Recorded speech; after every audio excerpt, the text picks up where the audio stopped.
Hello hello. Eid का मौका है और ऐसे में स्पेशल डिशेस बनाना तो बनता ही है। तो आज किचन 123 में बन रही है मुगलई बिरयानी।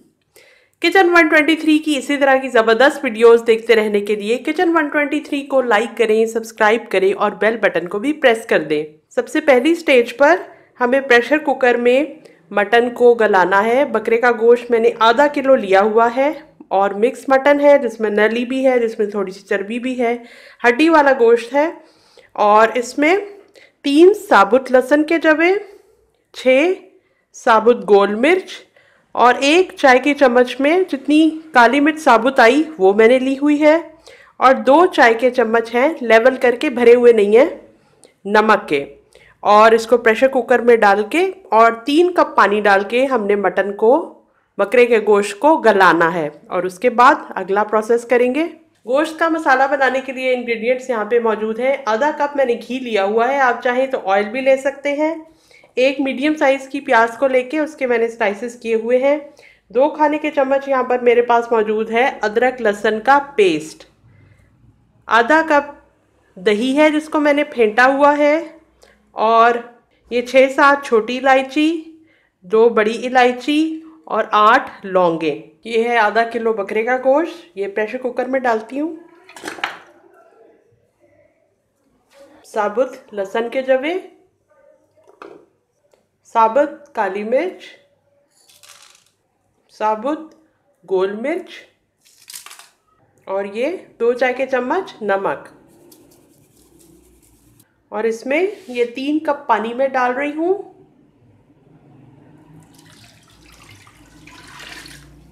प्रेशर कुकर में तो इस वक्त पकाते हुए आप मुझे देखेंगे ही, लेकिन अगर आप देगची में पका रहे हैं तो बकरे के गोश्त को गलाने में 45 मिनट से 1 घंटा तक लग जाता है। गोश्त पे डिपेंड करता है कि बाज़ गोश्त जल्दी गल जाता है, बाज़ देर से गलता है। गोश्त की मुख्तलिफ किस्में होती हैं। तो अभी हम फ़िलहाल तो प्रेशर कुकर में पका रहे हैं, देगची में नहीं पका रहे। तो इसका प्रेशर कुकर का ढक्कन लगाते हैं और इसको कुक करते हैं जब तक मटन अच्छी तरह गल जाए। आपको टाइम भी मैं इसके बाद बताती हूँ। अब ये बकरे का गोश्त गल चुका है और इसमें ये देखें बिल्कुल थोड़ी सी मिकदार में पानी रह गया है। और इसको गलने में काफ़ी टाइम लगा है, तकरीबन 25 मिनट मुझे प्रेशर कुकर में इसको पकाना पड़ा है। लेकिन इस स्टेज पे ये ज़रूरी है कि आप बकरे के गोश्त को अच्छी तरह गला लें। ये गल चुका है। अब हमने इसकी भुनाई करनी है। घी को मैं देगची में डाल के गर्म कर रही हूँ और ये पिघल रहा है, बिल्कुल लिक्विड शक्ल में आ रहा है। इसके अंदर लौंग, छोटी इलायची और बड़ी इलायची डाल रही हूँ ताकि घी में खुशबू सी बस जाए। स्लाइस किए हुए प्याज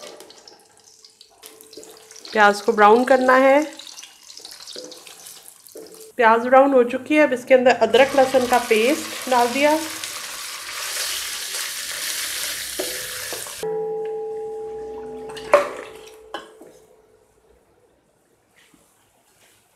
अब घी के अंदर मैं मटन को भून रही हूँ। साथ ही मैंने दही भी रखा हुआ है, थोड़ा सा भून कर इसके अंदर दही ऐड करूँगी।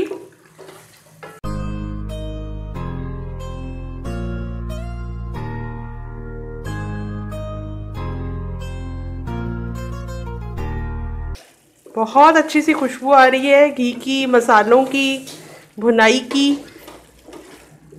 आधा कप फेंटा हुआ ताज़ा दही इसके अंदर।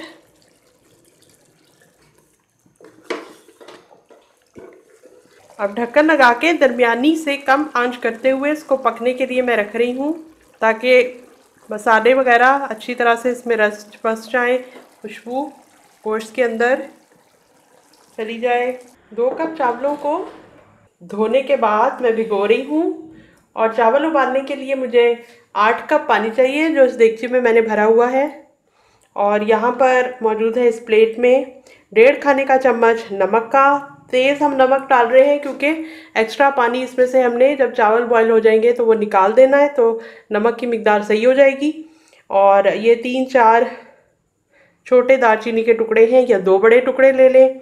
1 बादियान का फूल है, 2 तेज़पात मेरे पास मौजूद हैं और 1 चाय का चम्मच है ये नींबू का जूस। देगची में 8 कप पानी मैंने गर्म करने के लिए रखा है और इसके साथ ही ये तेज़पात, बादियान का फूल, दालचीनी और नमक ये इसके अंदर डाल देती हूँ।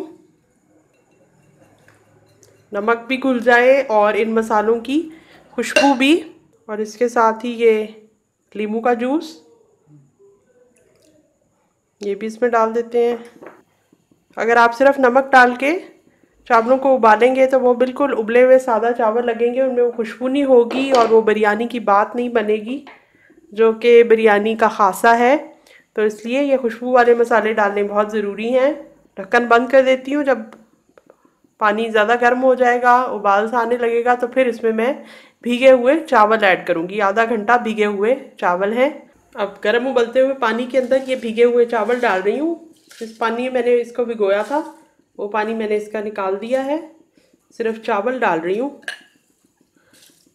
इस चावलों के पानी में से भी बहुत ही अच्छी खुशबू आ रही है, तेज़पात, दालचीनी और बादियान के फूल की वजह से।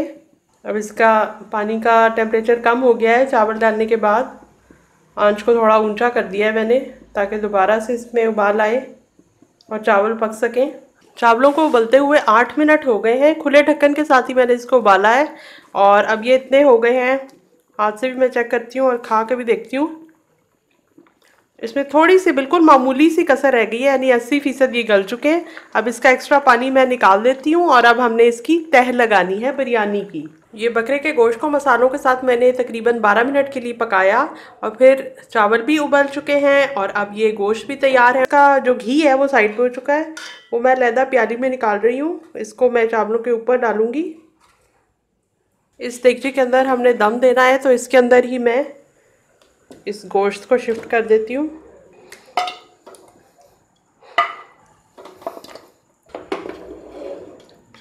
ये रहे उबले हुए चावल जिनका फालतू पानी मैं निकाल चुकी हूँ।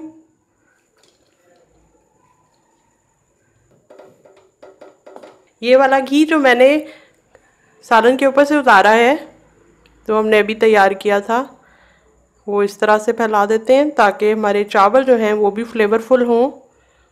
मुगलई बिरयानी को दम लगाने के लिए जिन चीज़ों की ज़रूरत है वो मेरे सामने मौजूद हैं। केवड़ा वाटर है, ये इसमें हम ऐड करेंगे। जर्दे का रंग इसमें डालेंगे। ज़ाफ़रान मेरे पास मौजूद है और ये है 3 खाने के चम्मच हैं दूध के, जिसके अंदर हम ज़ाफ़रान को मिक्स करेंगे। जर्दे के रंग को हम मिक्स करेंगे पानी के अंदर। कलर देख के हम सेट करेंगे। ये आधे चाय का चम्मच है और अगर ज़रूरत हुई तो हम इसकी मिकदार को कम ज़्यादा भी कर सकते हैं। 3 खाने के चम्मच पानी के अंदर ये जर्दे का आधा चाय का चम्मच है वो मिला रही हूँ। इसका कलर चेक करती हूँ।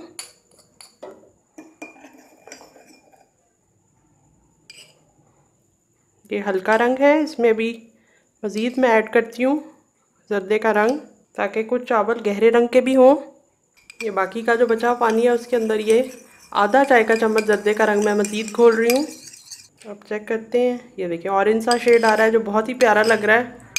अब थोड़ा सा डार्क शेड देने के लिए आधा चाय का चम्मच येलो फूड कलर और इसमें से बिल्कुल ऐसे टिप पे रेड फूड कलर ताकि एक डार्कर शेड मुझे मिले। इसको भी पानी में घोलती हूँ 1 खाने के चम्मच में, क्योंकि बिरयानी की रौनक इसके रंगों से होती है तो अच्छे खूबसूरत कलर्स देना ज़रूरी है। ये है ज़ाफ़रान, ऐसे इसके 3 4 5 6 7 इसका भी कलर निकलेगा लेकिन हल्का सा, थोड़ी और डालते हैं। अब ये दूध में ज़ाफ़रान को मिक्स किया है, इसका हल्का येलो सा रेडिश सा कलर भी थोड़ा थोड़ा निकल रहा है, येलो सा भी निकल रहा है। इसको घोल के ये भी बिरयानी के ऊपर डालते हैं।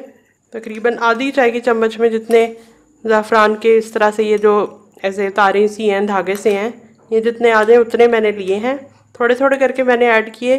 ज़ाफ़रान की बहुत अच्छी खुशबू होती है और बिरयानी के टेस्ट को बहुत ज़्यादा बढ़ा देती है ज़ाफ़रान की मौजूदगी।